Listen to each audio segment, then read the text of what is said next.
A look at the global population experience warns us ominously that our energy binge cannot go on indefinitely. From the year 1 AD to about 1700, global population increased very slowly. Not until 1850 did it reach 1 billion people. Since that time, however, the nations of the world have been involved in geometric or exponential growth. Traditionally, this is depicted by the J-curve. When you examine the lower portion of a J-curve, nothing seems to be happening for quite a while.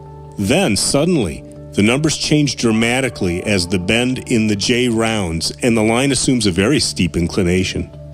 To illustrate, let's consider the example of doubling thickness of paper.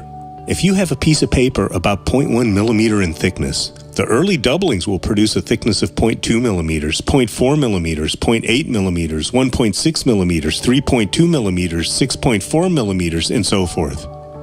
That's a lot of millimeters. After 8 doublings of paper, it's 25.6 millimeters thick, or approximately 1 inch. 12 doublings produce a thickness of 1.3 feet. After 20 doublings, our hypothetical sheet of paper is more than 340 feet thick.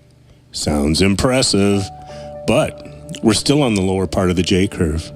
I'll leave it to you to calculate the distance between the outside pages after just 10 more doublings. This kind of explosive growth that we're witnessing on a worldwide population basis and energy consumption basis needs to be brought into focus. The global birth rate is approaching 340,000 persons a day.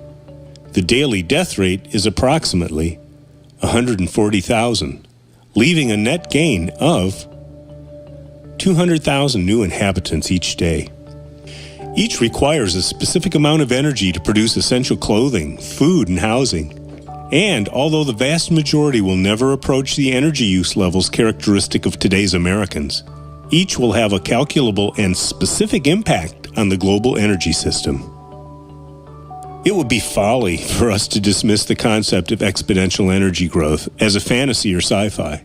Throughout history, nations have struggled, often violently, to substitute energy in various forms for human labor.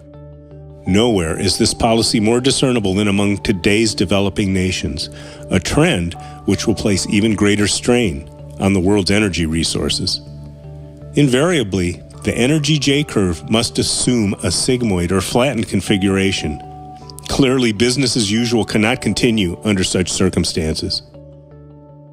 The primary objective, then, is for all of us to develop sufficient understanding of energy forms, energy availability, energy conversion systems, utilization, and energy calculations to allow intelligent participation in the development of sound energy programs for our future.